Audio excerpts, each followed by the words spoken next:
أعوذ بالله من الشيطان الرجيم بسم الله الرحمن الرحيم أعوذ بالله السميع العليم من الشيطان الرجيم من همزه ونفخه ونفسه بسم الله الذي لا يضر مع اسمه شيء في الأرض ولا في السماء وهو السميع العليم اللهم علمنا ما ينفعنا وانفعنا بما علمتنا وزدنا علما رب اشرح لي صدري ويسر لي أمري واحلل عقدة من لساني يفقه قولي وسنقصن تنبلن هلون عربا قوتا نانجي مسيني وجل لكم نغتي تنغتي نغتي من هجرة المصطفى صلى الله عليه وسلم ميلادي تنغم جاتن دي وجل هلي تنبلي أدو سنة تمندي إغسو سكا كن تمون لباني والله كان سبحانه خير الأمكنة والله تعالى كتاب كما كتابك لا يأتيه الباطل من بين يديه ولا من خلفه تنزيل من حكيم حميد نسأل الله سبحانه وتعالى أن يوفقنا لما يحبه ويرضاه نعم سورة الملك تفسير سورة الملك mare fankamaku ncora allara abangandi komonda nanti mare kenni ya khalle kelli ayen gabendi kamada makke sura ga kelli tayi ya ida to jaw sura ke makkiyatun ke yang kana fare ni makkan ta ga qabl al hijra akku mantenni tanyi ke ay kenyan ciki ga khilli sura kisindana al munjiyatu wa ya bi kharanganan kisini gelli furun ko menyanga katanga النبي عليه الصلاة والسلام هاتر النجو دي صحابة نون ينقان نغوي قدنن دي هو صورانغا جم نغو بورم وما أطرون نسرين دي وجيني كي بوه أغا كي سورة آخرنا سورة البلقواني تبارك الذي بيده الملك إلا كراري كتفارن أنا مغون كندا النبي عليه الصلاة والسلام يهو أتي كي دو مندن يجي سورة كي خرانين كم ada sorong kisi nang kaso awari ni sorong kisah serba kena duna karangin kama Quran yang memang karangin ni Kenya sakuta kere-kere tahu soro beru ga kere-kere tadi fasagun tahu yogoni ado ayun yogonu ga kere-kere ti fasagun tahu ni anga daga kitabul fadaili anga kumpa mun muasiri fadail suwar wa fadail ayati anu yogonu kere-kere ti fasagun tahu kenga ta Quran ko tenga wa kadhalika soro yogonu ga kere-kere tahu ti fasagun tahu ni kumme ganta soro ko tunda yo awagallai ke sora na gara ko tasuro ni kem pasang tahu ngada nah bismillahirrahmanirrahim kalima nagati huruf nutaminukum tabarakalladzi biyadihi al-mulk tungkan dan berkinta di mana tabarakallah Allah be bane hogani batiyenga bane haqqin batiyenga angara kanam batuwan to ni hillan kapana angara kebe batu yomkin tenya nay medungan tenga tayatu ngadi akhani taut ango karakam manga kumene arjanai ango kumene Allah ngari ngantalla ngalla ba ken Allah kenya naga da isul mawsulul ladi tabarakallahu alladhi Allah kebe biyadihi al-mulk mare na yakiteni mare nguni kamane be khallenga ho marena ya hoy anga ho mulanna nyaga Allah isakuta mare anga mare mulanna burun Allah ikoy anga mulanna ho maraduna anga mulanna kakam mara debe mara jamane mara nabure mara sorom mara ay kenda nyaga re tage hoy de tage ho ke imini ko me marante ko mutagande ko marante ami me mara sultana ho dana mare so ko kinangi ida mare ado fankamawo kenga Allah kebe maka Allah subhanahu wa ta'ala ti Allah nambra kita ne Allah tungkahu nambra kita kamani gangkahu nambra kita so ni konna ti akhirin gabe kolla Allah khairin jatene Allah gara khairi be nyata ho non dangani nah huwa ala kulli shay'in qadir aken Allah ni rani intei ho sunyang en kam qadir ala wazn al fa'il la yujibu shay konto inda Allah hin la atakonto no hoy konta kanya na kenni Allah bane subhanahu tage ho Allah na horne yo gwada kutten ju sudan biriya Allah tay tage ho na buccunne ada hari kem buccinne Allah ganande mar la hawlan wala quwwatan illa billah wonati anganati la hawla sonin ko kharab ko khoro Allah gandi barajinati dabare ta yo ke dabare hedi dabare be ga dabare na serin dabare na hobre jiganda ngagang karne na jangiralla awre ni tage holla ta fofo dabare ni la harakatan lil khalqi illa min indillah har nan kitte nyonko har nan nya ga nyonko asembe da fankantandi mangana kita Allah malla gana ngurjaga anna yiga na ngurjaga igandenga ana ngurjaga mini jinga anna mini anna sembe kita nang katan kitte gutu nang katan tamu nang katan suhe nyonko kenya halango saka ofre nan yonki ngandi Allah tan kusul parce que Allah di sembe du tanda ken Allah subhanahu wa ta'ala nahi sukina ala kulli shay'in qadir ho sunya ngen kamma Allah di sendo katudang gube ase ngada akatudang ngada andali ngada wanya fa'alu lima yurid kengani Allah kebe makan kutonga ke ta ko makan kutonga nah الذي خلق الموت والحياة Allah be gada kallen taga na bire taga wori hinjo pe hura hoy Allah gada ho taga sujo pe hura hoy yonki manyino kam batonya do nyam batonya ri kana taratqa ibe khintonya Allah gadi taga di wara ibe khintonya ni wali funto ho bagade di kam manyi ke geri yang kan kam atake manyi yang kana Allah di taga di ngunyi na khairi bagade di ho bire ado ho kalle Allah subhanahu wa ta'ala kini kada kallen taga na wara yonkin tong kamma ba ai na wara tagi honsu kamma tagi honsu kalla na ho gambirene tagi honya na ango kalla yonki wadi yonki tadi to kudo sokku ndoro ibirene Allah da kallenya wajabi nda su kamma ko tan ne be gara kutan da sogo dun jate ke gona timme ango kalla yonkin ten khay miswa kuto lakin yonkin to ngai kalla wa kallen to henturo وكلن خمن تونو فاما يونكي كنت هو بدي على الجمادات والخضروات والنباتات والاشجار كنت كلن خمن تونو وبرين لا يعني برين كدي برين ولا يعني كلي تكلي توين الله انت كلي شكرين الله الله سبحانه وتعالى دي الله بيغرا كلي تكا هذا مرة ما وجب بنك الله وجب هو كنتم امواتا فاحياكم ثم يميتكم ثم يحييكم ثم إليه ترجعون في القرن كاني هونيا إذا كتر كنا خبرني وهاي كم براني كنا نقول سام الله كرم نلاقي هو كبر السلام أقول يا رب يا الله كان بدي سوتكر جنة يكون ده كلي بانه بقى إذا هورا هو بانه بقى إذا كلي بانه بقى وكنا هورا هو هنا هو بني هورا هو بنو بقى وفاي بري هنا كلي نيا نكيم بري نيا mana كنا نيا سكاني الله نقول jadi nak kata ni, awalnya halle nandogo sikindi Allah, besok tele siga Allah ya, anam kontrol ni nantu kada kita, semua ilahi turjau. Itu Allah Subhanahu Wa Taala di Allah anda kallen taga seren anda kallen lanta seren gori seren anta gori, lah, hera suntan ke makatan tak kalla ai, hera bani anak kallen anam mohon serun nakane, minta hal, nantahu nam mohon serun di kallen kane, hinu benugo koni tawa kallen, nasakia. Kallem palle khairi ango kita mo ango kisina toranga mo ango ni rawa murondan kiye nyana kiye kiara ko ni nanti anke kis kallen wori kallen na ke kamalla ga bali tam tuma fesu Allah ke be gada kallen daga na biren daga liyabluwakum ayyukum ahsanu amala kudi na ka jarabi liyabluwakum albalwa jarabunya Allah na nyamar ulliti ke da bari maka ke da bari ayyukum ahsanu amalan kakkan nina gollen posirin da barin ayyu ganati ayyu tirni ne nyana ban kanne ayyul farqaini jamun kilikan ne ayyukum kona khadi ahsanu amalan aga gollen cirondini nage munde Allah nyamarunga Allah subhanahu wa ta'ala to tage men ganya no rete duna be gedi yere na wunkina nga wuke haqqe be anga birana angana ki jabal ka unga Allah nyamarunga jaban kam mannan sigita makalle galle kamanen nan jarabihi haramun tonno hi kabanto farilla no be wajaban kam manna da bari angana barada bari ni anya ko bure ina hay ko mebe ga gollem posiren da barni ahsan yani yutqinu amalahu lillahi subhanahu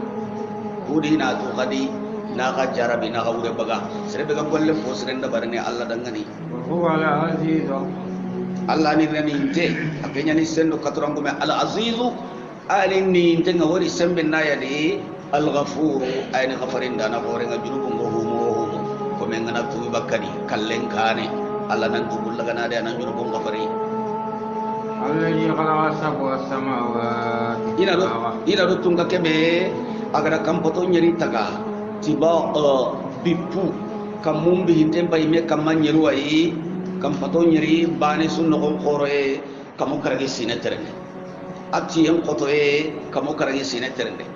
hobe ga ure ado hobe ga kam ado bani sunanga kamu karagi sine terene iswamme la nyeranga kampoto kunyeri ado nyampoto nyeri kambato kunyeri suame la nyeraga isuame utu puari isuame utu kencedi tetu kuna kati tangkoro tangilo endo no kore puang kencende isunyera ewa isu haji meje nangkai hal tara min futuri angolle bungalla ما ترى في خلق الرحمن من فطور amma tara andangarni min fi khalqir rahmani tungkanne manten tagande ni min tafawuti fumay lemma nanti kambata hilandi ampung kambata budu sikandi ngabucine magila ibucine maciyon koto endangai ma puan kencel endangai la Allah subhanahu wa ta'ala dari jitage honfu akamere yali angarni matara ma nafyu matara antangarni few fi khalqir rahmani Allah ta'ala tagande di jelli fumay lemma adamare na nyimbe fay haramare men suni sugubani nan to kura seren sorom paso dunyo gon wari dura dan ken kara kun ni kollo fille ay kura sorom paso dunyo gon wari kunni kittu sikki ay kura sorom paso dunyo gon wari haramare men ngani suuru njata ke be angara wari duyi adamare men suni kenya kittu tanu yaho nam angara taga ho suwari faso be gani ken taga ho hasonga gabo gabo jinnan paso juni bane na afason juni bane ina waddin ko mai ina hina ikulor na bago mewre kai su he tuanyara su he taw no su he anke nyime su hunu ku su ambana kamanen ti angana Allah tagande bay anta funge walla nanti yere kundu ahungo ke honne ada ke karaiga ad gilai honne akantai honne lakin har mare men da barinde jadi kagara khanje be singa mo on dambe sudi di faranti buccine na wari daga kakek Allah tagande de ma tara antangarni Allah antanu few Allah tagande kedi Allah benne mangara taga holsulogo min tafawuti tafawutu me hirindal lemba ko nan fungo me la kentano فارجي البصر هل ترى من فطور Allah subhanahu wa ta'ala ti siyagon cagandi ba al basar kenni ngarube ga yaade al ain kenni yaade ke yoke al basar kebe fogon la yaade no Allah ti ampayun cagandi ba Muhammad hal tara min futur angu ngarni boge nanti kamu da doke henti de ke kara kasode ke kara da henti e jopade ke kara kunti de dunari Allah tagandeni abada ketana tagi ho adda tinnan timmene anakara itti khore adda tinnan timmene awu nyame ana sanu awu nyame ana kawa gili khore haqatin nan timmene nyi na buga wure ana yanka ay mena khema ana kulun kulun duyi yonkin ti adda tinnan timmene anakara yo kananti Allah subhanahu wa ta'ala dan ke tagi ho abbono ke karabon kamunda ndoke bono doke bohe futur yani anga ni biremo ko bedi nan kembire mo ko nan kuti ti silahanda be ga nyambirande di ken konto hada huwa al-futur kenyan ciki se anga na wi saka uro yendani anga na gris kubanga anga yeho hanabe nyana nan nyige arabun na kiyate le futur kenyan ciki sumendi kundo ko kira sumna maye anga sume kutu be o ko ada wutu nan jo huturi hede arabin kanne nyane futur ke kalebana al faw wa ta'u serengo dalla maye anga de yeye joppa hobe anga wuya maye ille ngana karanga subam pobe anga de yeye joppa kenni foto anga kira maye so suma na kundu anga de yeye joppa hobe kenni foto idan fotoro ne mani anga ni birim ko beli fuallina kembiri mo nyama walla na mo nyama ndan gembire mo ni me anga hina birene bono en ni kay har mara me ngana taga en taga no una kare na taga ke sirando no una bohe iramen karana bohe iramen karano i una bona kenta la taga de la agara hobe taga dodo dunaga gilli odan kenda tingo kiyene kancu hena ngana tike kitte moti bene ke ta moti ke toro moti waten dai ho hondai na to kan munyame Allah ga dando kesu no beriti dunadi aswa marsan ni manko tangangi Allah du tunga horenya ide enen tika Allah subhanahu wa ta'ala aga da wibe kini adamare menga wi kena ni hakkati nyogo suhe yogo na bonanga Allah yana kella ko ana suhe nyogo taga na kini serenga adan ke hardi lemme ke wal awunu kame sine me ke hardi lemme wa tuncini mata jege sine tan sege sine ngana timme kari bulana hardi lemme nyallini atam billen sine kutati mane ken Allah ko tojere boy ke ngana kinyan ke hardi lemme bonno ke sollo me bonno andi me amu majima ken mo gemunu serebe gorini ar lemme gorina sanse asu he sire aken gunga nyamene awakalla ga kalla karabo be awakalla me awidan ken piyesi sire nya to kella wahinna harisa sino tambinya na tambille sire nya na araga sire birane ken morna ken ngun kutte birane gelli angen kalle ngana bona kama ngun kane ante legen ta kudo doro ngare jaran ngare bido hibga to ay bido sigi be ga to ay koye be ga to ay qaso be ga to ay maken kama ngun na nyame asogonu bane ma to ay nakara karamo be ya piyesi ke ganta bonno aga do kum mene su ya warani nan ki yanke ngoy waro nan dia ngam ku tembere na tay kena Allah ko je Allah subhanahu wa ta'ala adi henji entan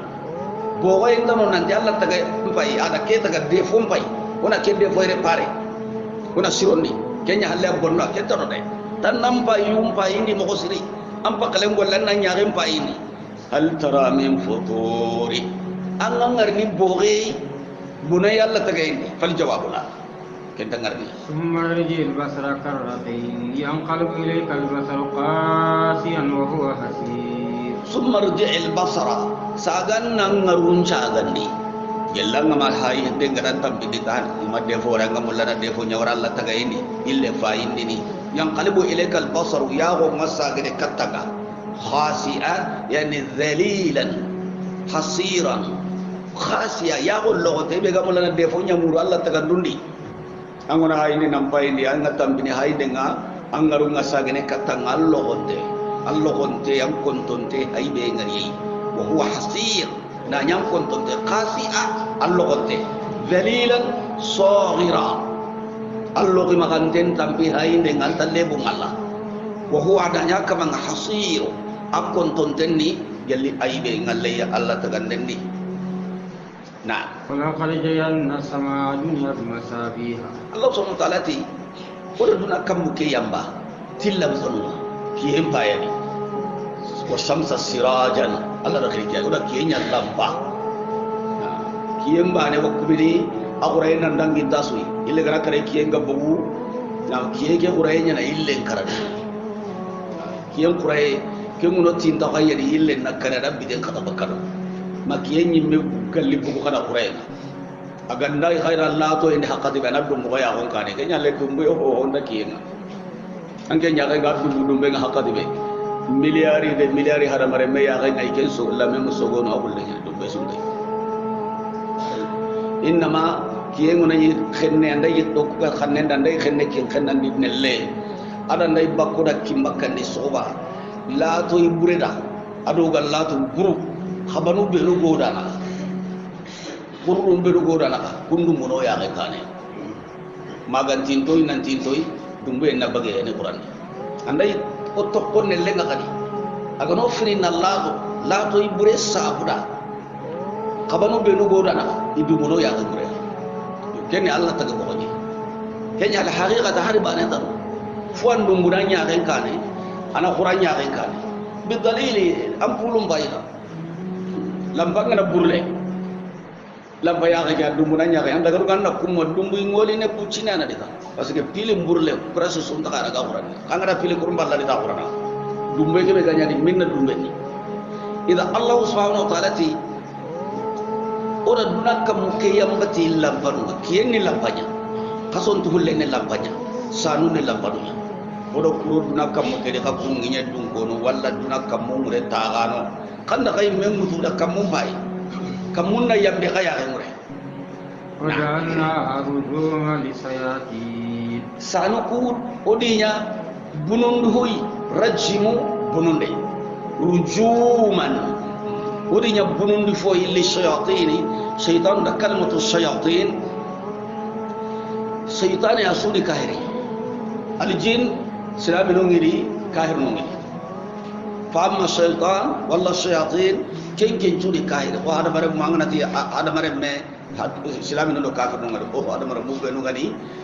hada bare mun kutube nu hedi yajuju wa majuju yajuju wa majuju hada bare munyani me kunjudi kafir ni hada islami banati me hada bare men kutte silami modi kafir modi al jin silami yidi kafir modi fa amma shayatin asu kafir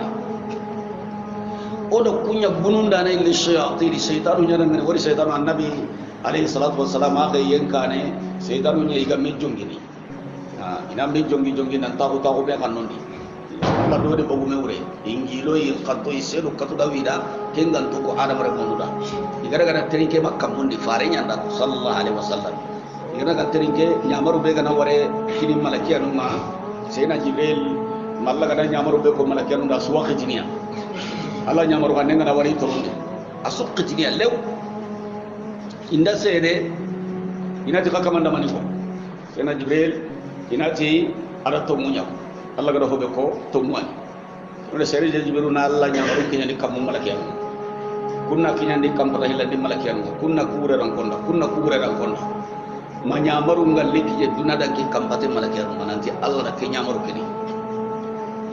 jinna no kengu nyiri trinkene shaytan no khole igana ho bane be jabati itronga kelgai an kara ko wure dum kenda ina ko meda karama na formation ki di jalli hari problem nday nyana na kam dum ko kita inkara anani khibare ke ida sak emre ke nya hay gara formation bare be kita ina sanki khara le bonga ibiro no amado ko hinu habbe ka kinyo ko sala kuni hada bare mun to ma sasa kudalla malaki be jinna no ma na siti ndabari internet na groupe ndabari ke dalla jinna no ma dalla yele ada maga mata kay siti ngo jinna no ma an ko ngo jinna be anda ga golle de dome aga groupe be daga siti be kama internet aga na formation be kita ta wase tun ni ho gani jinna batta ho go junne société ni ho diga golle de dome ko nga ken xibare kita an ke ngana ta ho ram mu jangam angara mulinkatu angara manjare santi angara ang faidi koros faidi mecce be gamma hada ngama faidi gumenu jinnan kilanu ngo dome siri hayne ta ko ngade jinna ko tron kele xibare day wuru da ko nam ke wanyana ina sang jinnan kilen sunaw jinnan modi sunaw jinnan karle mangano kusi wa farmaso ki kenyan ciki annabi alaihi salatu wassalam sahabanu ko tay hoda annabi tirnde ati ko ku do dan da honya no kinyere hayinda no ko ayde aga tubi annabi ti hayinda no ko laysu bi shay ati hayinda no ko de harbane sahaba nyugoti ya rasulullah ati hayinda no ko de hakadina hokodo kenya na to ngade angana di salamu alaikum anati angen tonni kari fulana am babari kari fulana am mari kari fulana am baga kende be fulani bujunu hille haji bandi anna mulana ya gare abu anda haram bogon kon ayi rasul ito ko bani hinya no ko makinya ina foko no ade yo atina kemmu ku jinna nyai ina ku shaytan nyai to ngubane igana kita ina kame gare kai wa aida sere suga di shaytan ngoramba sere suga di shaytan ngoranga ange ngonari angone kinyene inke maga ere isinga shaytan bende nyadi shaytan be inke maga ara kenda shaytan ke na me konta kita pro an khibare ju so anke shaytan ke wa kono ke shaytan na kembere ana khibaru ke yande ange angari kebe sakata kendo shaytan ke be gam golli de dome anke ngiliya be gare an shaytan ngon samana yalla ang makinya kampale ngawari ni njere ke warinde ari ni ke problem do ke problem ikhbare kunduan ika kunduan aya kundare munna kunduan agor nyalla kenne ke mo fulani ya afamu la nanji dal kenya idan ki gana kame gare kai annabi ke afati gana to mubane kita iwa kame gare ka hunai angana ta gudu tanai wadine kai lai gadi kenji ne gadi ke amakiya ko gadi gare anya kammo afin tu salak sab jana sab to muma Allah tuambal no magado ke ida suseta ngoi qur'ana ga wahyi yang kay joppa alla rakam munkutu setan ran da tele tere setan ngana men jongi ambay kenya wala sane abo yang kana ina so ko banyo kebeti bakasal ma frenya kibane na waradi batte ani bi yang kana ka kesu kamma igana kati jewno dog diga me bendaga ure dum ko ngana jew nam bagi ure kenne jira diga me be mu dandaga wara na ken jandi kila dum ko wasa do ni sitting karam dina no sitting ina ro internet kam ikila nuna kita kunna duda dum ko ni khibari tay enti kenyan ciki kabun khibari nga kuti iti oku onta tu yala alla na mulla duna dum ko na rabbani amuruti yaba amu arada bihum rabbuhum rashada unta wero ko nyir information bi isronga kada ke kama gonto ke wanyana kada ke sadaka bagandi kada ke te ke bagandi ke waririnya kada duki sai igara kamun khibarun kutoy gonto to wallahi lahi nyi dum ko no falakini yaba wori ganta ka information kita malla lahi kanna rujuma sanun na habe Allah gadi ko qur'ana ayo woni na kamunna yambetiya ona tattun jija kibakan do kinna bambugo do sahili anga sanen to angona sanki anda nyimbe mu bane anda be garando lira to 83 oga senyendi murtane o sanki o go do sofere be ma kula kan ten wadi bu sanki law urondi na nguru asigi ati hakika isanki de hiyo hilli yelli serego ere agwa sanen makenga hona soko mailenga ibo wasego mahalle ita ati manini dike mo wana tani ngiri aga sigitan ni ati killem po halle ati araye po halle araye bega su kempo halle ko ay daga no be o hado halle ko daga raga dai ira utun Allah ta honni soherin karanga namuru fajirin ko kinyane wori kijira tay ba Allah rasanu serebe ga anda kamun paida an go daga rando liran tuni an ga wuron sanunto awakka mun yambana Allah taala ti kuma burun ka bunnu tay nanya gulla ngana shaytanu nguyi tay rujuman li shayatin shaytanu be nugo segene me kamman daga tiwatelle Allah ke babun tari kamalakiyanu ma malakiyanu wono hobe koy kunnamo inare ken kijandi hadamaram ngore hadamaram mun ni batta wajibi ina formation kita ini kinya kunci sanu nyimbe koro wala kun sanam perenya ko iwa kun setan ko ini wa atadna lahum ajaba sayyi allati subhana o ta'un di setanun da yang gang katai sahiri yang gang kata wari sahir di jahannam kata ko sahiri wano lazawan jahimi wano naru wano iya jahannam kanu kunyeri idu bana be ni sahir ibdi kumunte oda kenya tabu setanun dangani walilladheena kafaru bi rabbihim ajabu jahannam awas ronda kubenu ka kafiran nabuti kamanga azabu jahannama yang gang kata jahannam agani jahannam kafiran toy kandar jahannam to sukiri ada jahannam mu manyani aganati jahannam ada do jahannam mu manyani nar jahannam mu manyani lazo jahannam mu manyani Allah subhanahu wa ta'ala disebut kafir aku ti Allah inang karaima tubi jahannam yang gang katangi da ko bi isal masir lagaram bono de ho be ganya jahannam nah ja'ul fiha jallindi wara jahannam di sami'u laha sahiq iwa mugini jahannam da shahiqo simangoti wa hiya tafur ati ka ke simangoti kanne jahima hay wurniya tafur o giringa warni mo be jahannam malakiyanu ngana sarasi jahannama dungenga ida gana ni kata jahannama gani hayna aga khurtiniya aga mankange be nyana aga worni kane kenga ko wuya nan ngana unnan tampi wuyenga aga simangote be nyana sahi ko dike Allah subhanahu wa ta'ala ti gelle indi hitta jahannama di jahannama lemu kuy me won mugini jahannama da wori khanne akhotum tengiya adan ke muri khanne heti hoyi ay mega kumeli wala jahannama anda farena ko alayhi salatu wassalam tawendo mulle ati jahannama an kitra ko ikata Allah ati ni meduro bay me buini ade jahannama ko ni meduro nya ay me buini jahannama kortin tengana tawonan taw ken kara yimben na girinam kuppina daga kuppe ken yimbe kam ngam kore na gira daga kuppe yimbe kuma kam jahannama ra kitra ko nya Allah ni meduro nya ay me buini Allahu akbar, aku tangga jahannam. Allah taala dungara ana hanken jo utabane sinesu lak muni ana hankate jo utabana tikento waya harne budati mulengo do jahannama bange be ken kawa konsile nan konsile nan nya glass ngan nan nya dan konsile magaile kuntine nan daga wore karabane kam jahannama kitra ko ikata Allah ana killen kidi non kay sine su kasuta mi do fillo ana mulle qaraqe ni tabane fanka mulle na bugu tabane ina illa tak ati kenzo mulle farni kunade nesi su ka takene do mulle su ka kitta dunade asugi li jahannama tawayo ho kitta dunade asugi li jahannama Allah kan tangga jahannama Allah subhanahu wa ta'ala ti jahannama makam kutunya hay Allah ga makam kutu tai inda jahannama dum ko ngoro jahannama di imme wo mugini jahannama da mankan kanne butu kanne jahannama ga wori wa yatafuru kenne awri kanne nyide kaga ho yana ga tambe wuyenga takadu tamayyazu min al-ghayb antoro ngadi jahannama wattin tono takado wattin tono tamayyazu aga kutini min al-ghayb gelle butenga jahannama butu nambutu kahir mo ngure nambutu Allah kutado ngure mai mega tintono nam kutu kutu butenga serenga na butu anadi ina abutu hay henti da hay karne jana ba kutu tenga jana balle mo ngone ko mo beru kan Allah kuta ar mar munnu kungal lokutana nalla sogi nalla garani jahannama mamene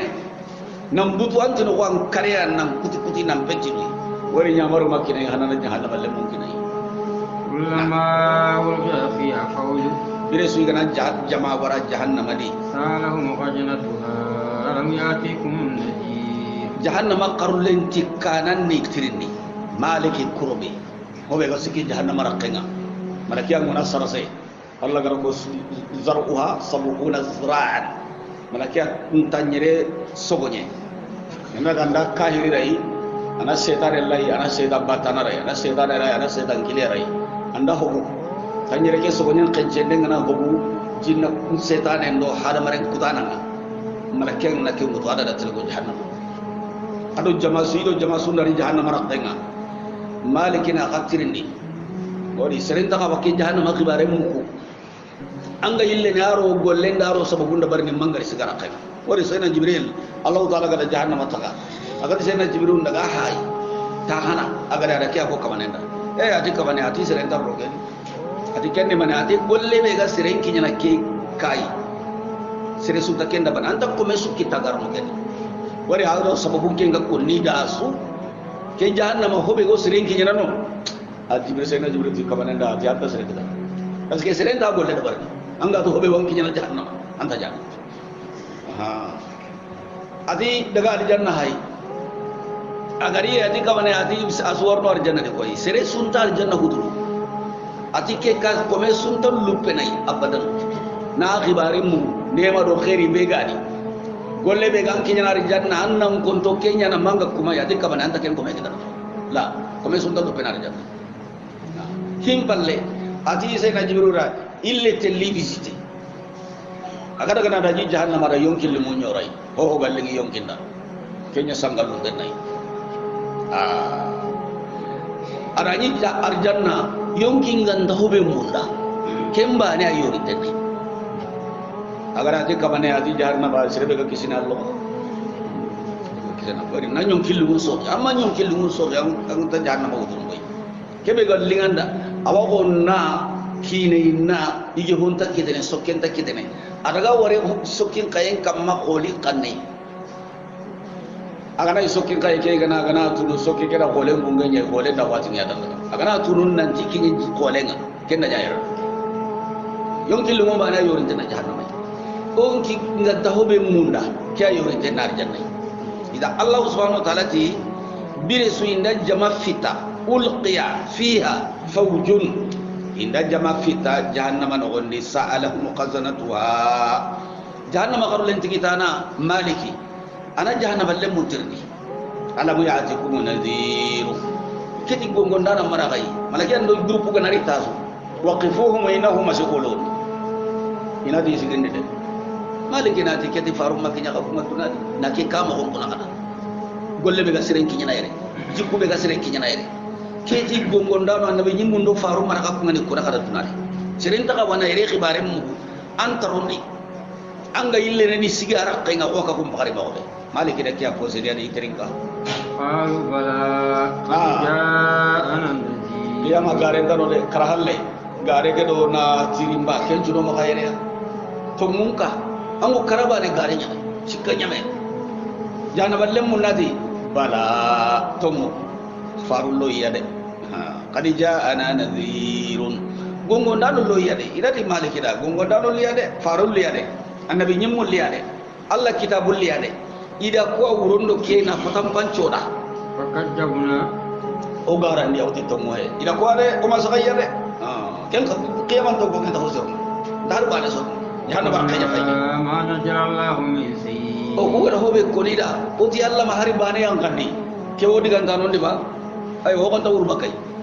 ga do tu mandi karangano ko imara tenga benni iwasu ko no ke ho inati kabe ho inati media ho inati sirik ilmu illa kabe ono kunya ke muru de anyi mesa ga ke suni janna bara kay ko ina de kamane oda garan dia ne iri da konora oti gare nyani o ko kun ti Allah ma harbane yang kadi ina ini million kilu nya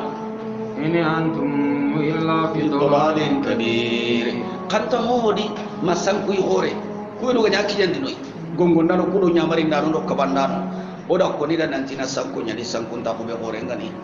وقالوا لو كنا نسمع ونعقل janna walle mu yi men misin ta kanani ke janna marakken wari kisi dum tay to mun ko garen ko ke dan kisi bujo sunta kisi janna angur sigi janna marakken imme i wondu jele gini inati yobo alla da farul leti o kuda farun garandi oti garana oti ma ala ga ho ko alla ma yakani oti san kunto nyani ina to ko amani hakalan toy wa qalu imenuti law kunna nasma'u o kuga nyimmu gini dunadi horon Allah galle mu wona tarinka de na Allah galle tarinka na bu na uduna ngolli tay jani mi sun daga jahannama dum ko kita jahannama rakenga ina to ko ga ganye Allah tarinka na duna do ganda Allah tarinka na Allah diga mun tarinka na annabi nyimmun tarinka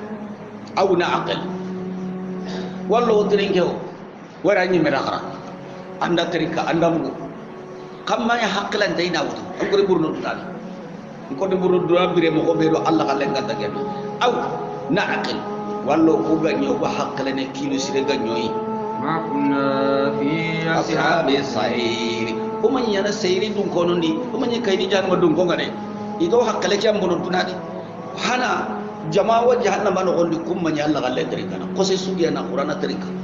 نا واجب تريكا نا خطبات تريكا نا خرانغان تريكا نا نياماريندان تريكا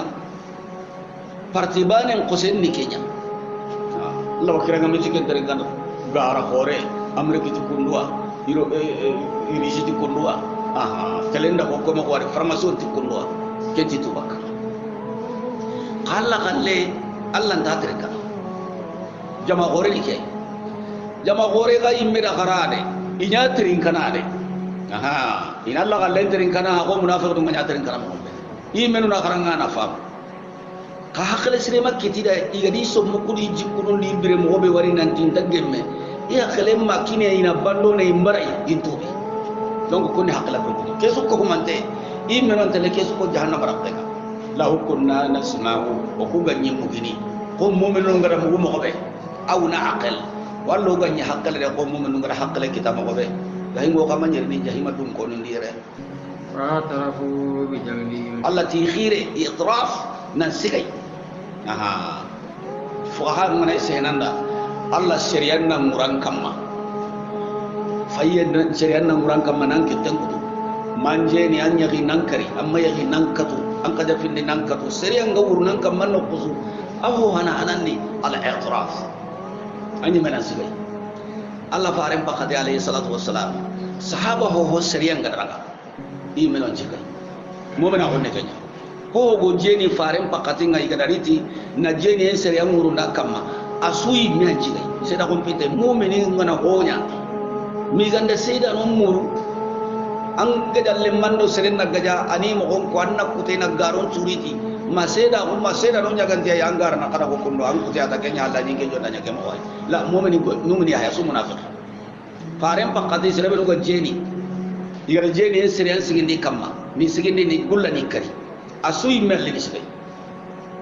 hana nu i meno allini rasulu ngeke jeni de ndo honya Allah sere ngani kebe an sigindi ya gare nyalli na no gunte ya rasulullah keno ko be hay ngan jeni ana kita de Allah ga del ho ho warin kamma nyi menga gure on basu ya manyanga kata ni nasri amurun dai tayyib ho ga da honya Allah fare bakati kana ala itraf nan cigai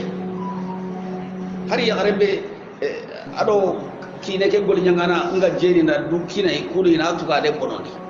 annabi gara hobe nya fa alayhi salatu wassalam gara tamise daqai kine da tamise daqai ori patro ke gol nyangana i wamulla dura hakka nyani ke gasas aga be nyani de na ya garun jambanga ngana golli serebe maka na burem fumo ina ya garun jambanga ani ya kay go jambanga mani le nyagare go jambanga ango jarabe anga kine itawane tawanna buren jiyole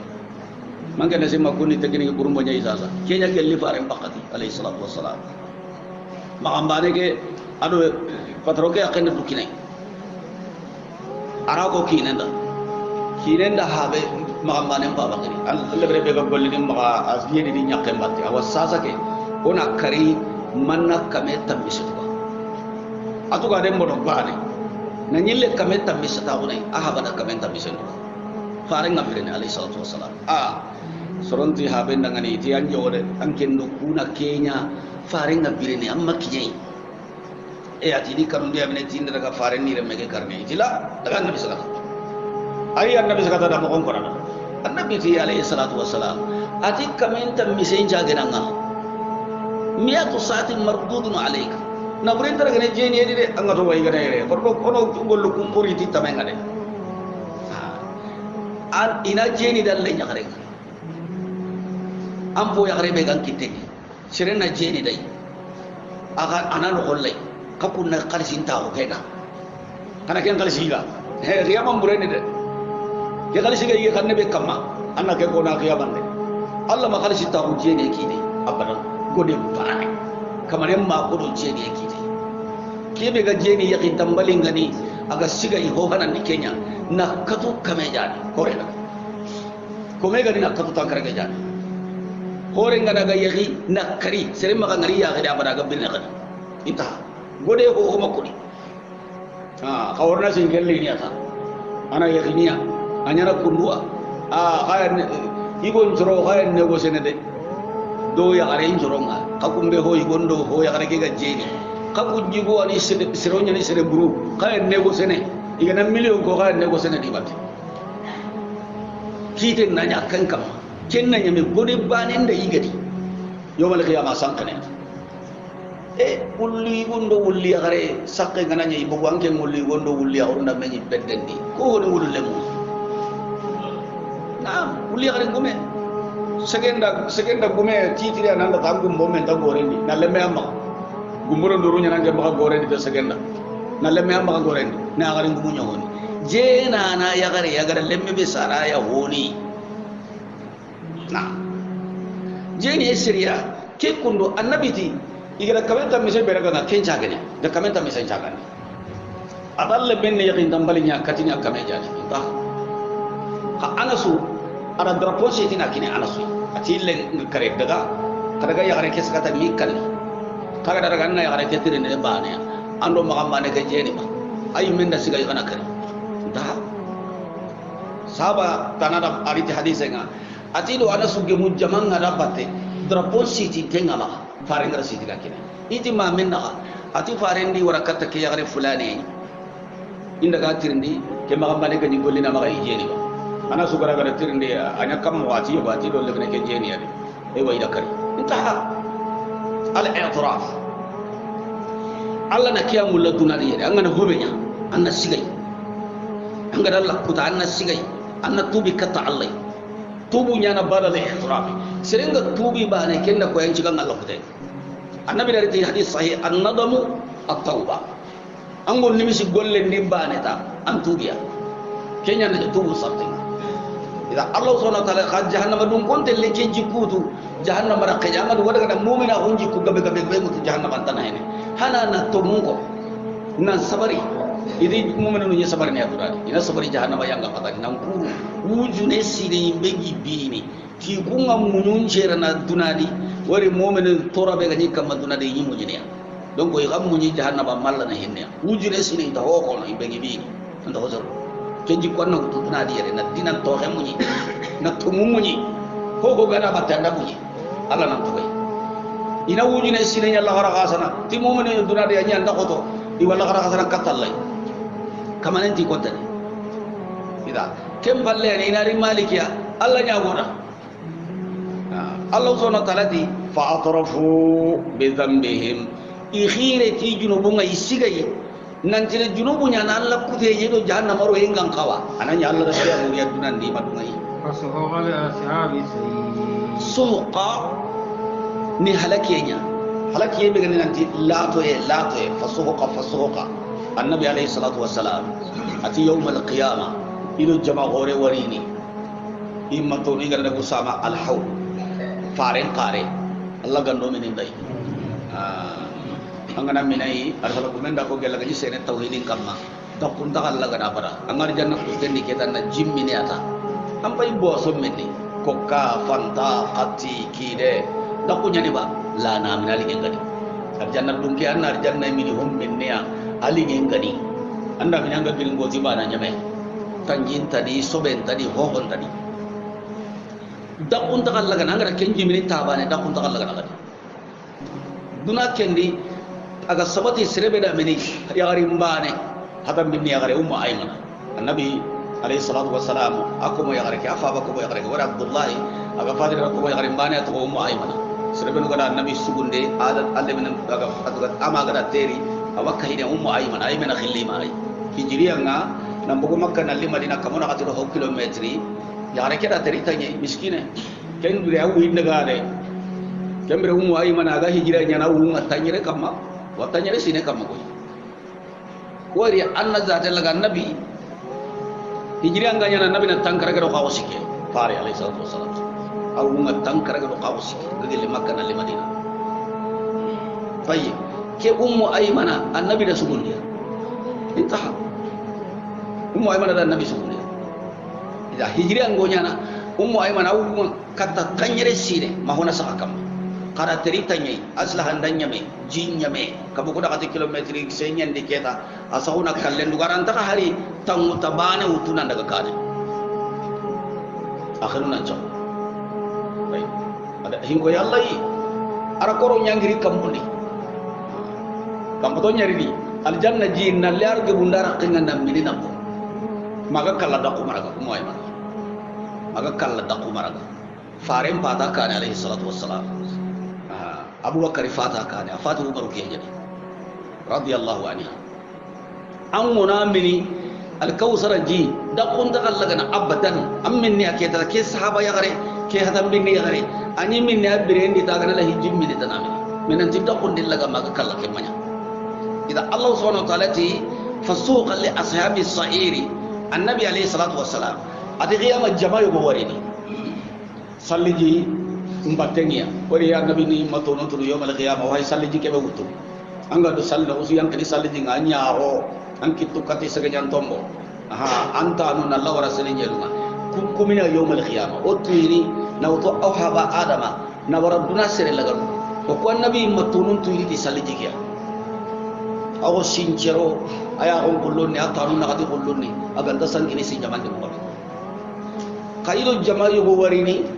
salliji ke norongiya igado annabi matonunga indai tidoro qarenga malakeru nagge mundiya ini illani annabi tinari na tiai khara pora nyima torunya ko kaba salliji noronga re ina tilla anta tukugar hobe joppam palle baddalu wa ghayyaru na bidiya gumunya ona bidiya ngarade ko ko o bidiya mbasana purude o bidiya nallingora de bidiya hiti Allah mbatte de bidiya ni Allah kutay khorenya amma Allah badu de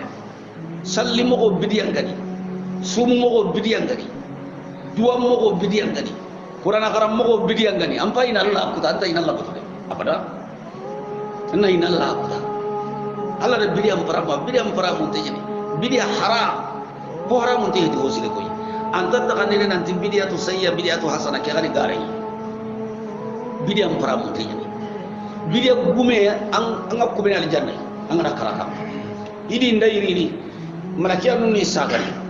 rasulun ti nati kada kuwara de salji nya batten bay kude nyimma tono nyani nati yabo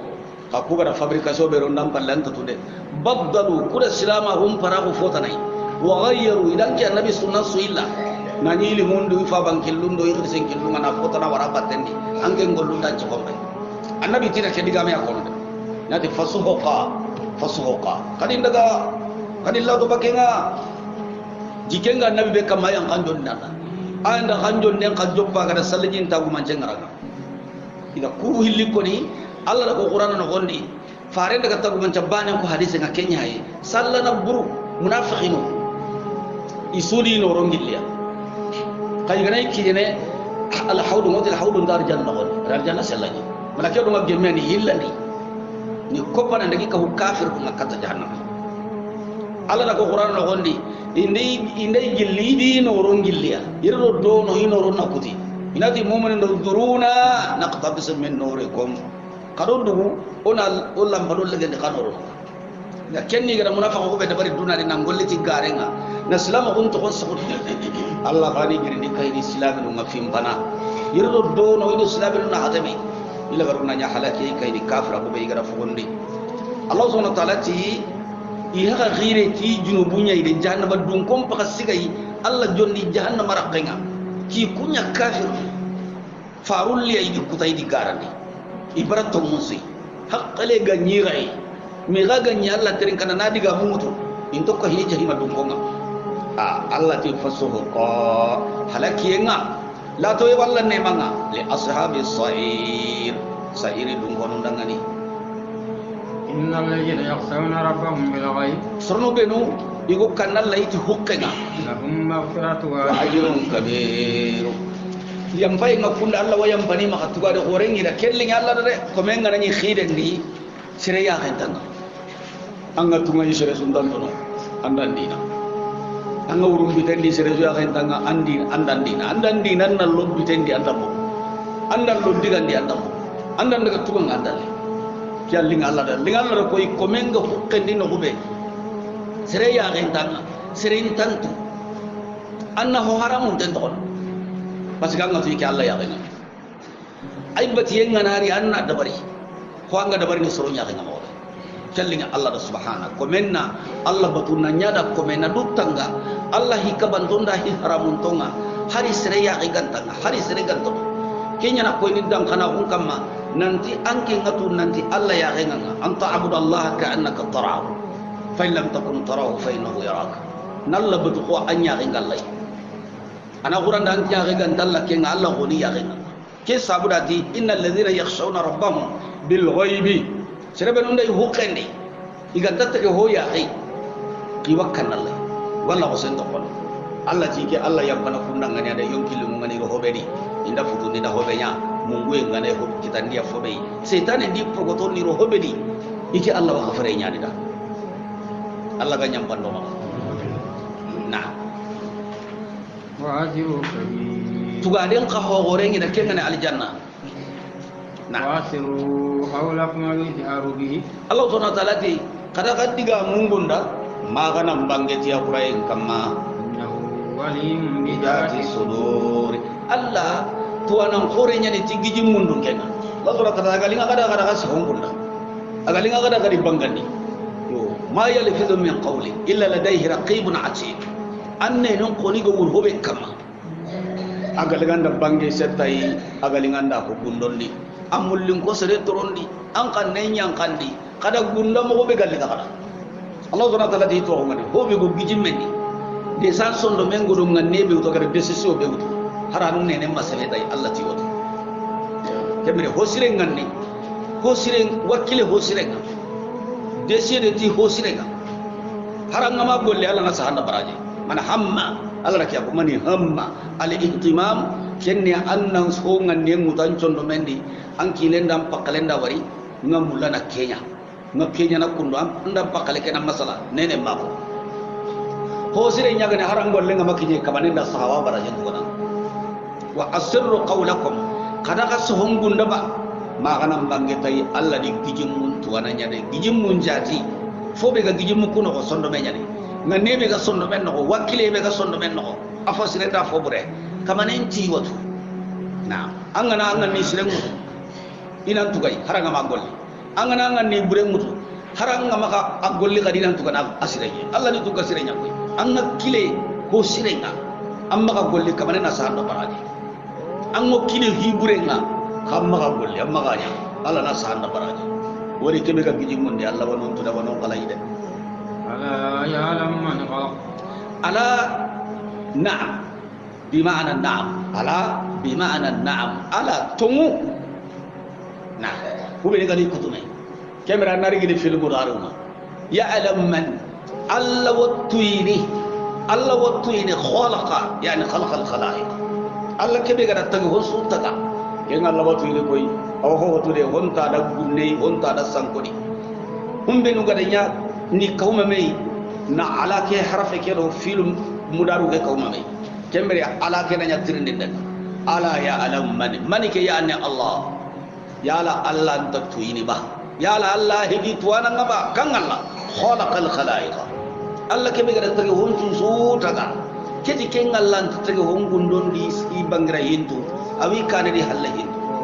kefo le khabir akanya ni nema mo mo kon tungkanga inga na nyani bi hongun tondo fi bangantonga هو الذي جعل لكم الأرض akenya ni tungkanga kada nyenya kada lula fo khayante lul kenni ko be angara khaya daba nyange daba kasap angara katu na khaya maganya chako Allah subhanahu wa ta'ala di inya keni tagahonya Allah ga manyi nyang khaya dangane Allah ta ta kabana tunyi kam inya ni tagahonya ko anyi mega ni tagahonga ma ombe kamane nyanda nyamari ananya sabarana kai haramare munga mulla na ho nya kamma terende be ga nya na kamma kala gadir wala tamshi fil ardi baraha innaka lan takhriqa al arda wa lan tablugha al jibala tula ati kon bori intendo sege bugunte du yang kandi maka wasin tantere nyen kamma nyeke hayan tallan ta bodo kame sembe gandi du dikidi ke nyen ta bakamure du nyaroni gidum pay ngilang angada du kompondi mo ko sudi anda gidum mureya du to wan normalinga Allah kya ko qur'ana yere Allah subhanahu wa ta'ala ti Allah yani tungkanga kagang kawa Allah kebe bane batta bati ngana bane haqqai kebe kadang nyenya kadang ne zalula kai na nyello ko kada nanya fol makaro konte kana ko golle sunya kamma fiha tahayuna wa fiha tamutuna wa minha tukhrajuna ambirina yeni kaymenu sakadi agana sakadi kana ko golle sunya ni kana kenyenya wutu nanya ho golle ga kana doren koti anke tuwa ko ngani kebe annan dore kenya den an kalle lo mulun de anna katu hanga anke ngara katu tuha kebe tuha paso mane mena dunadi ab hazon wujine aba wujunu tammiani banna ko waranke dasimana dore nyani gara katu haramare menga hobe dabari ti dore nga iran takken dabari ho hotan su dore kata kan ni taye kana kompon dabari ni taye kana yayi fabrique ne na bugu dori ganka undi serebe gana waranta simana dore angana re jigine nganta simana dore tago ngana jigine dabari gana wate dabari gana belon dabari angana re anta simana dore nasar no ngana dabari na pentru ange tele jonko khore nyaradi nanji gandelladi nan ka felladi anga menni anga igana dore nyani fondiri mbane Allah subhanahu wa ta'ala iki Allah nda dore kaya kada kun na dore la wara kada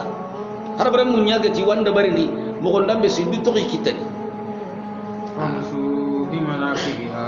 khatre nyente tunga famusu ara bare mo khatre fi manaqibiha nyen kunkun ka ba mankibu ala silni kun kenya manaqibire nyen jawanibul ardi khatre nyen kete tunga ba ora anga giram battendi anga yiran nyen tengano usudunadi Allah subhanahu wa ta'ala daga hanna daga ka jomo anna nyen ke kam manta bakka nyen kam kenya sabura dauda gatini man lam yarda biqada'i wa lam yasbir ala bala'i wa lam yashkur ala na'ama'i falyakhruj min tahti as-sama'i waliya'bud rabb as-siwa'i ike Allah ta'ala diga da hube kiti sirebe madugal rabbuka diga balaw no be yankandam masabari ure ilo nema be kiran amme ngawari e wa yahudi kamuge yahudi munye ke gai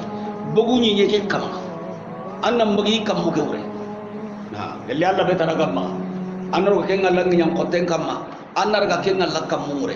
kamani suga magano angara kita ke palasi anga bagi nyi ke kamma anti kammu ke ure iki Allah gara kilengi dan anna ke kamane batulu minan na kita min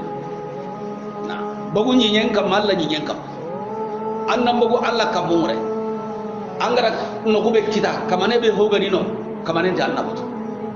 zabur daura kamero tambelle so Allah ke akona yere Allah subhanahu wa ta'ala ti famshu fi manakibiha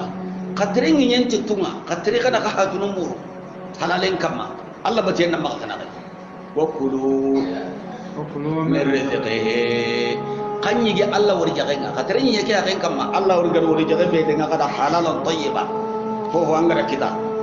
killi siren kama Allah dai ga hindenge Allah rizqinya na kada kidan ancem be fe angara ye anna sababu da barnita Allah nan wori jagalliti kada nyige gellingi nyeke wori jagenga wa ilayhi nushur ulien na kata ya ide nasru qottu ngaw si sagene katta biran tawi wori Allah butu ngana timi qottum bilada mesra kan kaba ko ne kenya qottu kul duru nyallini nan tokki mai cientiya hadentiya ho hontiya Allah subhanahu wa ta'ala ga aga kaba ko ini isa dum kumum ko gabe gati uzaira na aw kalladhi marra ala qaryati wa hiya ghawiyatu ala urushiha kebe gani waya sini agari bukutanan sirga deben kara adda banda har barame frenga sakka manya gen kaba ajalla da kesu wulini kam Allah da yimme kari kamesi awasaka ajinu jinu be ga magai mabono yohunu be ga magai mabono aga gilli aga giriya ngadi medu to birante aya gengi hareke khottunga khare khottu kaso Allah subhanahu wa ta'ala kenya konati oda na haikata hare kaifa nusizuha nasizi agadari naira memory nasi agadari khottu kubare nan tokki me hareke khottungira nan tokki me tientia horenta di hari bane tadi khottu ku kawanto nyanda mera gananchi awata oruna hari fronki lunna lina muradi karam tien nan jai faten nan jai ana linya ahare kiani manka isuta hada huwa nasr nasrunia qottu qasum filanun nangire nan tokki me butu nganatini Allah farina ko alayhi salatu wassalam ada maremme yonkin den ko tesu ko non nyinye ngono ko su igana lo yimbendi nambui nanyame pour di bane wa daban ko kenga bakkan ko watina da azbu dambi ko yonkin te sugadi pour di bane wandi ho honta kem motindini honta buiri butu ngana timi kenga no ko be an ko tenjuna ya sagata anga da igana ro yimbendi na bui na nya sunya juronga la pour di jawan ho honta buiri ho honta motindini wadani kiara azbu dambi butu ngana timi khottu na kenya murnun na litokai kemballe am patonga daga no be intunga daga no be hoga dunai menga angara siendi andaga makken jamane haranda hata bujine kutulu ina hitaro no nyinye nyanda iga wujine kilometri ga nanya anda ankararana butu ngana timi am purengo sokuno ko be ke purdigano amur soga dulano ko nyinye nda no ko arini na litokai yo Allah da kiri yawman nushur sede en kota khottu ngo tokkini me kota kebe Allah ga gailan dikatabiran taunga wa ilayhi nushur ulien kota na kataye annabi alayhi salatu wassalam natina atona dua suba ngana sede alhamdulillah alladhi ahyana ba'da ma amatana wa ilayhi nushur mana sede kan ko de bare alhamdulillah alladhi tige ngalla dalla kebe ahyana ga do biranni ba'da ma amatana fon palla ga do kari wa ilayhi nushuru annabi lake qotti awtudo ulien nakataye mba wulli kan kondi mo be kundu Allah gadi sedendi ko tanyo go budun timen mba wulli nan ngiri khaburanya len nakata Allah bane amintum man fis samaa allati aka kundum tenga huwa ba man yere Allah tunka kebe tunka hunga kamundi an yasrabu ko bila Allah nan ngi ke jurta ne tay qasifu ken nan ngi yemba gamuri ni yenna saralle bagana saralle ho hoga kamma ana kare ana bugu kuma ina yan abbati banu yittu mari ni yenna saralle no be ken ni yenna baga gore qakkili taunde nyani geni alla kebe tunka hunga kamunda ya foni kamuma kawo ina kutangi yeni na ga sabonda bari agara ga nyamari ho me kabarai sabe aga dum te mun den kili ta gon ten ni nanti Allah ran tan nyege baka kawre ka kili ta gon ten ni ke ga ga da mu nan dara ko ko mawre gadi nyem bu ko mo be dore nan nyeke saralandi tiya ni raga ada jinyang kandi ti yogonui ara ko ci kamente ke di yogonui ke je ka kun kilen ta wallahi du kinin ten ga nan ta ko man Allah ku ta ko kummo Allah ran ta jana ka anya khasifa ana jurtan de sonu kontini jurtan de nan jurte ngodo ko me kan nekeda a jurte ado awati ado akunti ko ho dabar la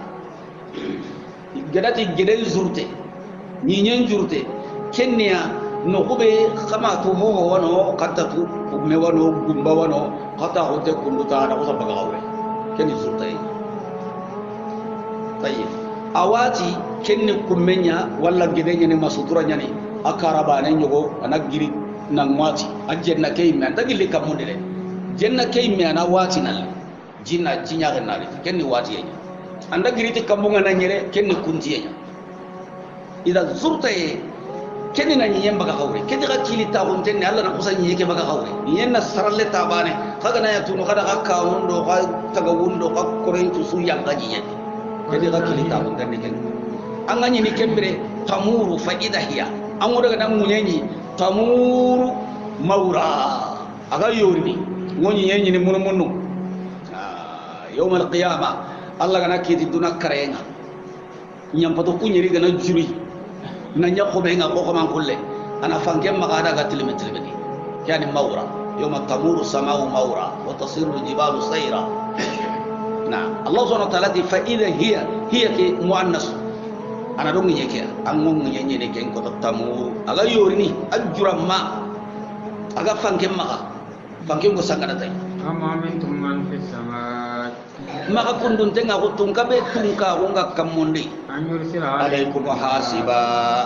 ana ko cinka men khiga kamma ko aga dai sadumu dun kono de bu kunyari mumbe nugati ku nyibu manum taga yagare ku hilli kunyana daga men nguftumai taga ho manya ikane Allah gada halaki mo gondambe benyangiya seremi gollem me dabari Allah da yangan katam paso saya ma me nyakko bugri Allah subhanahu wa ta'ala ti keji kakunga innalla kuta kakili ta gonde nyani ko mo be nuga da kunga la kuta menu nya kakare ila ko cinka menya tiri kama malakiyan ni wutu din daga makka moni ni warani subbi men kama na kamente rendi ame kameke ni ko cenya ko ci soronta ni sijeli mandori aga kunga ba ibungi haju jono mai lutu sorongol lemme wajana firawuna sorongol lemme wajana muno batte nganyana ho igara ko molla gata halle nan kaso ni halaki ti halaki mpaso ngabe kaku ngai nanya aha mani kini ta gena hakunda Allah lu ana kabaga nanti iki Allah ta kayanga kata nanti kunyanga kata mpaso ni ta'lamuna kaifa nadir Allah ti wajibi qawarina tu gongonde nganya mo be naziri awre naziri ngi Allah gongonde laga ngana ko men gongo hate kei gongonde andan trom koto Allah garunga nyana kebe awarni kentu de wari da ko mongongo kakana de nawtu annabi Allah inu husro nalla waramma Isa ibn Maryam asro igada wucebe ni gongono kaman kontun cine annabi Allah inu haga gongonde bane annabi nyimun kutun kawa ko kundi do kaifa ko men ngani trom koto igada an kaba kebe nan kabai ambara walla Allah garunya na mani gelli gaga matu ko mo dangi don ko lida kun ko nakada agay melu kallenke kawarni kentu de so ta'ala buna maga gaitu kaifa nadiri iki Allah gongondel la garu ko men ngana jaga seri takunda ngana sokunda ngambara agala garni hobe kenta to kanda ngani fokai wala qad kadzdzaba alladhina min qablihim allati sorongaran dindia de ko benu gadangi ku sorori en kane Muhammad ki Allah nakarinde nya kammo ko sorobenu gadin kuta iga dingarandi iga dindi nan koni ninga nabi nyimon koni ati nabi anya kammo ko kenina faren ku tumra ori adi to muke ida logo hincu tengendai anati annabi da nya sabarana sorobe no godangi kani da farunga rande do laqad kadzdzaba alladhina min qablihum sorobe no godangi iga hannanu da farunga randi ni kuta ka nki Allah nakarinde sorobe no gadin kuta nin nakari ila garunya kammo angara kum gudaiya yanu yang kanga qur'ana do di konanda kenga tawu nanda ku soroba dugude awalam yarau ila tawil Allah subhanahu wa ta'ala ti keji kum mangari katta kampite agi kamma sofati bayana gani sofa sappa oti arabin kanen ni kenya na nyaranga ko arabare mu jinnano gundufonu dabano anga walla suara ndabari hari segarano igana ido me igem batallo hari kampinto ikampinte ina kanyang kacinta be hakadu ina daga do me batte bane wakane hoyin kolla hosuto hakadu no tampille kame isunanya sappa bane ga kampini nanda ga itabe to Allah hay kenya ko inoi sedo kadura tattage hodade kampinto ko hirju tana sunti maha Allah tage woni naga hobe taga nanya kebe nan ngaran no be nambire nyambire mo ko be na to kam mallakuta ambire mo gonni kenya anti me mo gonna sur Allah ko nas Allah da kampinto ko yo ati kedi kumma ngari kata kampinte nga fawqahum wo kam makkam mo kedi safati ibayanto yi kam ko bayada sofa kampinte nagri sasa ana ucilate nyatelle akam ko anti yon kono anti sawndi ni duy sa kanina dengan jelangul ngara sima kampu ko yon gonde nyana dengan ana ucilate nya go daga na kampu ko anti yon kono ifuti ni ata wa biyo mo Allah subhanahu wa ta'ala ti gelanga na ti yobo aga di futu kenya na dengene kamane ta wira gana hakkati na kampu ko sogondi duy ni lekke ndudu yanta kampe me wallahi anti yon kono ka me awatelle anta yere ma yumsikuhunna illa ar-rahman ho honti tigitini Allah ba Allah subhanahu wa ta'ala ja Allah ni tigitini de mangada sima modere nyana be ko tigitini kamoni ai Allah ni tigitini Allah na hada bare mendoro kampinte ho ho tananta ma anke nguftir nan nyandi mo be anke tukuganga kitukudu kampinto kampe jumbana anke tukuna fanke bogono ko nyere nguji bogono mo be ko kampinte nga fanke bogono kamonde mo be me Allah nan tigitini Allah ga manke tigiti amma rangiri tani tiru ndang kan dalli daire no ko sanda angara ngi mo manya terne Allah ga ma dunganda hakati be ana fankam baganda ngiri ba nan kanu antaru ngure an kitu banga men kan nan kan na yem ko teto ala parce que Allah man tigiti aga ma kampinte be tigiti awayra komenda Allah kutabani ambono Allah subhanahu wa ta'ala to na kampinte ko fay kam mondita jellanga na ti kam bonya ndi denge ati wa kam ko bayana de jellanga na ti yon ko de nyandi denge hakatu wa kam ko sokondi ni duide manindi tigiti ma yumsikuhunna ho honti tigiti ni kam keni illa ar-rahman Allah kebe ne mangada tage honci logo agada ho bire mo gonko yanga nambire sababun tu idanga kenya nda kampinto kampinto india bi kulli shay'in basir Allah subhanahu wa ta'ala ti akenga Allah de basir anga intenni ti hoy Allah ngari intenni ti hoy kamane ti ya kenga sui oh wasi'a sam'uhu wa basaruhu kull shay wasi'a sam'uhu wa basaruhu kull shay Allah ya honda mu hunna yurwa tawoy aya kenga sui ataro ngasudi atwa hunga sukam tage hondi gaboye ko honda no sogonu bane nan taya entanga nan ta toron tadi nan ta to honda kontrolin tangkama kenya na ali berapa tale ga baji daga kutubanga sahaba jaga ro qiyaman dia do crossing den do tugande hoti ya ali daga natia amiral mu'minin ati qiyama kita ki husu hara ga naga be har marim membane do alla na kesu kontrol de kamo ara aswa to wondi ara wasu kontrol ni ali da da be digambane ata na su wori jaga na kamo wanya mai to wori jaga na kamo o hay ke sogono be ngeni nyonki ke segeri na yakani duna hara bare men suni kenya dawa juni kenya bani suanga hanke ke be segendini malakia nya dalili na kila ngai telamu ruwa hanke be gambirandi ki hanka wunda here purdinya ni agambirandi ni angana hudu tabane agaran no gonni anda imbakado me kenya makka ilho malakia na kenda nya kenna daga lew ndaga do fangen ana fanga silalo anyo kisin anne butasu fanka sireke ganaro nan daga agana yille ne bakka ame khen temma nyande nyambaka il faut ken nan daga kenya jigi tan nan mini ho yiye ho maka fude angana fude hanke be ga bakka Allah ken ama nyande nya na fude hanke be ga no honni na yigande fude na mini hom fude na nyilla yigana na nyilla minila hanke be ga bakkan no gonde ame khente nyina amanya tenya do watte nyam bakka ado mikro bu nyam bakka qur'ana anta fude anta yigo ho fude ho wanga yiga nanga menni anta fude wori hanke be ba kala kende ame khente amanya tenya idan ali bin abi talib di ana sori jaga nakam mo sogonu para sogonu yonkinten cususu wi gallen kitalla me mo sogonu retare ngana nyi be militi mu ma hanke kita nampi me anga mo be anga tayi allah subhanahu wa ta'ala an ya ngasu wasi'a sab'uhu wa basaruhu kull shay tagi honga gabo kana angaru aya ngure bucine man kanya gabo qatrunna anat allah turunde bucine duna suna akhiri tabane atronga ho girindandi a ho girinde ke buku anya girinde ke duna su girinde na a ho galle jabi kenya ne allah began kawo batini allah subhanahu wa ta'ala ti ya la tunke kebe aga kampinton tigitini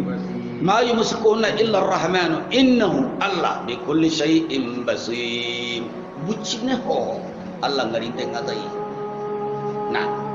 amman hajal ladhi huwa jundu lakum kamanenti yali koni tunganga amman koni hadal ladhi kesre awreni kanni kamane madama aga barallay huwa jundu lakum kenga na kada kure aga nya kada kurallem aga kadde man allah gahe hore kurallem manga bengo kuba de mandana nga bengo kuy jippira nga bengano hodo sembira nga bengano garo nyani de ba kari kamade kuti di annam bariya tage honwani taga hollanda hari bane angana taga honci gidi dura ngani palasi allah palasi ngana kara kamman kala ko mo burayde allah subhanahu wa ta'ala ti amman hadha alladhi makoni ke yemme kundu huwa jundul lakum aganya na kada kurallema aga gande mana nalla to hono ngani koto ngana ragande mana inil kafiruna illa fi ghurur kahir nun tanno khusu ini katande nyani kahir nun manya illa fi ghururi gandan nene ndendi gharra ya ghurru kenni nene de sonin konnati marasende nan nene serenga nam mali hongan na hasusuntai lebena bucinne ya nawu namu marakawan te kese hobe mankangi ngai tanna udarna rakite anda nene ho he aga igana ho he aga minni anda hari bani surunai ka hobe ga mankana tanni anna udarna rakite na ko anani ke hari bani surunai allah subhanahu wa ta'ala ti kahirin na nene nde kahirin ta hohoi dunambireni ay mega dunene ni me tage hobatu ni me tage horaga nan tara ide mana arabi surona arabi kisiri nalla nyamaru kuta nalla sohi ka kesu kam mayom kinna de mai shaytan na de mai na nene na wari mai na amman hajal ladhi yarzuqukum in yamsaka rizqahu allah subhanahu wa ta'ala di makantum keni kamane aga kama amman hadha alladhi makoni kesere tunke aga kada araga gari jagana yarzuqukum araga gawari jagana ini amsaka rizqahu allah gani wori jagen tigiti o bugu dalla jabi yere do tawano allah kay to na ko yoyi sere wado yike allah gani wori jagen la garaga akuru kamanen tiyan tanu de ko kuma ka wono de angama wori jage kita wori jaganda nan gabe mo kuma kaji nya ken kamma anna daga ina wori jaga ina jala gidi me do angama rihana ina baka minna ina utuminna ina kitaminna fakhiru shay la yu'ti kamanen ti ki allah gani wori jage tigiti igana serebe wori jage tigiti igara wori jage lokoni ko na no ga hokka pa wori jage igara wori jage kebe tigiti ko na no agari tidi igana kammen tigiti ko na ritidi kakalliano ngo kuma kammen ngana tigiti kalliano no ngano ko ikaro ngano kam killaro ngano gumudu ngakinnya wala ga disaka ini ikhallu ko khani kina khani tuba tida jillit ida mutubel wori jage ngana konti be wori jage ndano ngo kuma ho anga kontai ho aga maga anga ne gai o kuda tage honu mutu ni sikindi allah palasinga uga telle kemmuya kani kahira ho nyane kahira ho bur nyane anke be gara do sigindai ado anke be go do tage ho tana sigindai nan tarawal ado haranke be ga sakai haranga mara ki saka an chabu tenga ina tisirella an kahira ho bane mangana tu bakari kallen kana Allah ya tirndi ndire na keso tirndi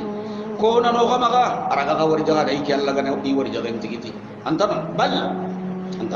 lajju fi utwin wa nufur Allah subhanahu wa ta'ala ti antano hanken tawano Allah ken tantano wari jaga antano la razqa illa Allah subhanahu wa ta'ala ti bal ayre antano lajju yani damu wastamarru fi utwi idume khembarandangi nyadi na lajmani wonufuri ado koroe na nguruba katofuna haramare mundume kenyai nan kontine kafira hunga nan kontine Allah kujenga nan kontine munobatenga nan kontine ime haramare mutana numbata ni siginde Allah sigiranga hara nabi jimmundo to mungari na koyya hari kitabu nga yankana koyya nan ditto mufe la lajju idume kenyai kontine kenyai kilibruga dugo sankuto ngaji kama kafir dum ngaji kama sedan mum ngaji kama iya qalum ma wari nanti haramare mere wakunda iga sagai hari to agondo fami engari okusa ko ndenya mbina genga lajju fi utwin wa nufur iya ga dume nan kontine kembrandang yekeri aruna murba katonga nah afama yamusi mukibba ala wajhihi Allah subhanahu wa ta'ala ti ya ala serebe yamusi aga terne mukibban abbihinte iya hon kama jahannama roni kengan kandan tenni ba masrebe ga terne anyaronte siratal mustaqim killi telmonten kama yawmul qiyamah jahannama lemu ni bihindiri ya ho jakama fakubukimu fiha humu wal ghawuna wa junudu iblis ala nadi kadi bihindi ya ho kama ikun kahirnu idi ho breken kama ado iblis akuran lemman to kadi bihindi ya ho kama tisrebe ga terne ti ya ho nya qiyamah ina ya ho ko tabudu nyenga tembe meno hugantandi ago terne ken kam makata sama beranga ado serebe ga kille telemon ten kam Allah bana na hungille kunyambana ba tabana wali huwa alladhi ansakum annan tayri tunganga ansha'akum agada khataka naka joppa ja'alakum sam'a adam mugunya kada ngani torab no gonni nangarullo ya gen no gonni na to hullo sondo men no gonni ka honna logo de hobe galla kufa no hobe galla tigana na Allah mama kenna logo ko gonni de wali huwa alladhi jara'akum fil annanti ayni tunganga gada khattaka zara'akum yani khalaqakum zara'a wa bara'a khalaqa wa zara'a wa bara'a al-khaliqu ism al-fa'il al-bari'u ism al-fa'il ayni alla bi zara'akum fil ardi agada khattaka yeni wori qahaba adaba abugu nyi wa ilayhi tusharuna akakum innaka tayyi bani sundama kire ko ne wati de kenyi na gadi kamire liga kana nyito mun to ngana to kana karo wayle ne katambiran ta boy qul innamal ilmu indallah annanti tuwahu kiyamal lien tuwahu ndari hakatin tuwahu na labangi nyaide innama ana nadhirun mubin njeni gongondana hitan ngongonde bangante gani Allah di gai gongondana idalilu ngi gongonde kenanti Allah no nyimen da gai fare nyani iganta hugonde ni ina ka gongondo kurai nyakamale walla gadi gai mombe falamma ra'ahu julfata birambe gara ngari attite ira qiyamal liye ngari ira kalle ngari aga tinto kisillo wuruye ndakai siyati wujuhul ladina kafaru yemmu nyaabon khosassuno siya ngari khosengari de jahannama wari idan kanahu annahum muwaqi'uha nantirona yadi ya gombina ya gonchuno Allah subhanahu wa ta'ala siati wujuhul ladina kafaru yemmu nyaabon chuno ko kafira ko nankara kafira ko kamma nyaawon ko suno ila hajal ladhi kuntum bi tad'una iti kani honga kebe kuntum bi qagaji tad'una qaga khilli qaga ni na tane kebe durani nanti galli to ngani on kara ke halake ulare like kundunya yabo Allah subhanahu wa ta'ala di malakiyan ndangani qararondi iyom kino de mo khosri hada alladhi ke kundu be jahannam be angara ya garangare anga sudotai nangi yallaga mangi yanga fina kiani hobe kaga nya khilli kaga nya qortina kaga nya natanan dalli wala ra'aytum in halakani Allah wa man mayya ki gadin qibari de yalle Allah ganin palaki ado sire sukka huntenginga aw rahimana mallaga no hinna man yujirul kafirin min ajabin ali kura kahirun kisini yangan kata mamantenga Allah subhanahu wa ta'ala da jabu ntokono ara aitum ini ahlakani Allah wa man mayya Allah gani ki halaki do sire suka hundangi ni halaki kullu ali kisni sirata seren tan hobe kan kiske Allah gana laga aw rahimana malla gana hinno ina khairi be jangi daga ne ko na khairi ke tigini fala musika li rahmatihi Allah gana khairi be kilanga seren ta khairi kiraga Allah gana tora be waran kamma fala kashifa li durri seren ta tora ko faman yujiru li kafirina ko kella na kafirin tangana na kisi baka jahannama yang ngata kenta no قل هو الرحمن آمنا به annan di Allah bani ani agal laga na halaki yalli ta Allah bani Allah wan kesini ken Allah ni nema logon den tunka otongon ni tayi وعليه tawakkalina otuga kam فستعلمون من هو في ضلال مبين aywa Allah dona ta kawarina to de fasata'lamuna wajibi sinu garina koso wajibi kawarina to kona sanku ibangante ndi kakundo Muhammad kakundo mu'minano kona sanku endi asan kuinga kurein kamma jalle kenga huguduna Allah ti qiyama kawarina to koy kuri jahannama dum ko kutarni to hukali na قل أرأيتم إن أصبح ماؤكم غورا ti qadin khibare yani ikhbiruni ini asbaha ma'ukum ghawra jalli gaji nunga na lagari koro kadun koro afangun koro akharun kawa na ومن يأتيكم ma'in ma'in kulli na gaiti jinya ga yawre nu man daga ni gaji nunga na koro wala wajin na ga Allah bani subhanahu wa ta'ala